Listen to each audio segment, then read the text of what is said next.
जहलम में पुलिस ने जराइम पेशा नासिर के घेरा तंग कर लिया। मुख्तलिफ इलाकों में कार्रवाइयां, 33 मुलजमान गिरफ्तार। पेट्रोलिंग पुलिस ने ऑपरेशन के दौरान 20 लाख रुपए मालियत की मनशियात पकड़ ली।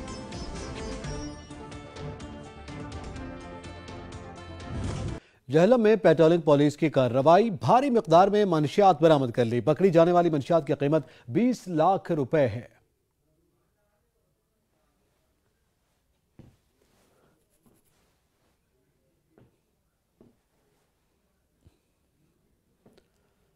पुलिस ने जराइम पेशा नासिर के खिलाफ घेरा तंग कर दिया। मुख्तलिफ इलाकों में कार्रवाई के दौरान पुलिस ने 33 मुलजिमान को गिरफ्तार कर लिया।